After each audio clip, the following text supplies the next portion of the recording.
ठाकरे बंधूंनी देवा भाऊंचे आभार मानले पाहिजेत असं चित्रा वाघ यांनी म्हटलंय। देवा भाऊंमुळे ठाकरे बंधू एकत्र आले आहेत असं देखील चित्रा वाघ यांनी म्हटलंय। बाळासाहेब देखील देवा भाऊंना आशीर्वाद देत असतील असं चित्रा वाघ यांनी म्हटलं। भाषणांनी पोटं भरत नाहीत, भाषणांनी विकास होत नाही, काम करावं लागतं। ते काम करणारा एकच मॅन आहे, त्याचं नाव देवा भाऊ आहे।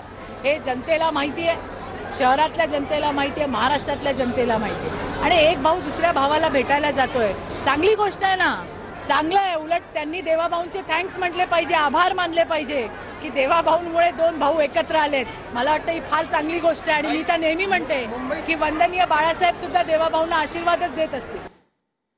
भाजपा मुंबई अध्यक्षांच्या कार्यालयावरील इंग्रजी फलकावरून वाद झालेला आहे। अमित साटम यांच्या कार्यालयावरील फलक इंग्रजी भाषेत आहे। मराठी एकीकरण समितीने यावर आक्षेप घेतलेला आहे। फलक मराठीत करण्याची मराठी एकीकरण समितीने मागणी केली आहे, तर सगळ्या पाट्या मराठीत करण्यात येणार अमित साटम यांच्याकडून स्पष्ट करण्यात आलेलं आहे।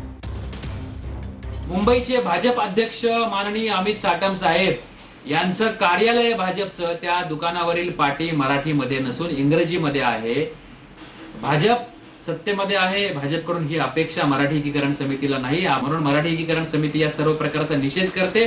आम्ही अमित साटम यांच्या दुकानाच्या कार्यालयाच्या पाटीबद्दल मुंबई महानगरपालिका आयुक्त, कामगार विभाग आयुक्त तसेच नगर विकास विभागाचे सचिव यांच्याकडे तक्रार केलेली आहे। आम्हाला कार्यालयाची जी पाटी आहे ती तुम्ही बदलणार आहात की नाही?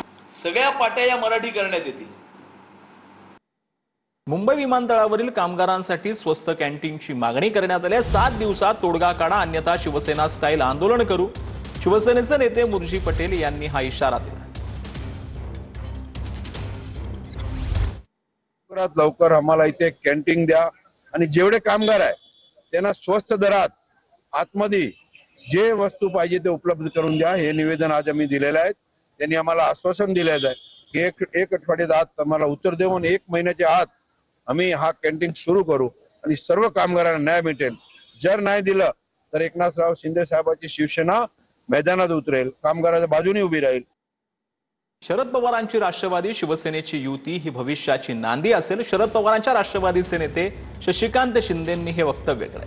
भविष्यात काय होणार याचं भाकीत आता करणं योग्य नाही। मंत्री शंभूराज देसाईंनी शशिकांत शिंदेंना हे प्रत्युत्तर दिलेलं आहे। आमच्या पक्षाचा निर्णय एकनाथ शिंदे घेतील असं देखील शंभूराज देसाईंनी, तर आमच्या पक्षाचा निर्णय एकनाथ शिंदे घेतील असं शंभूराज देसाई यांनी म्हटलेलं आहे। शशिकांत शिंदेंच्या वक्तव्यावरती आता शंभूराज देसाईंनी ही प्रतिक्रिया दिली आहे। शरद पवारांची राष्ट्रवादी शिवसेनेची युती ही भविष्याची नांदी आहे असं वक्तव्य जे आहे ते शशिकांत शिंदेंनी केलं।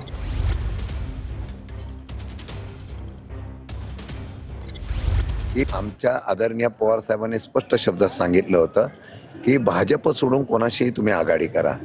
मला वाटतं की स्थानिक पातळीवरच्या असलेल्या ह्या आघाड्या करण्याच्या बाबतीमधला निर्णय हे स्थानिक पातळीवरचे नेते घेतात।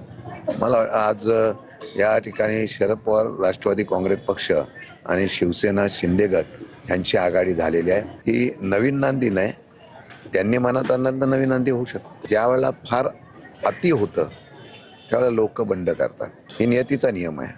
आणि ज्यावेळेस अति होतं त्यावेळेला बंड होतं, त्यावेळेस बंड करणारे सगळे एकत्र येत असतात। काय होईल हे सांगणं म्हणजे मी तरी आमच्या पक्षाबाबतीत म्हणाल तर मी एक छोटा कार्यकर्ता, आमच्या शिवसेना पक्षाचा सर्वस्वी राजकीय निर्णय घेण्याचे अधिकार सुरुवातीलाच एका ओळीचा ठराव करून आम्ही सर्व पक्षांनी आमच्या पक्षाचे मुख्य नेते आदरणीय एकनाथजी शिंदे साहेबांनी दिलेला आहे।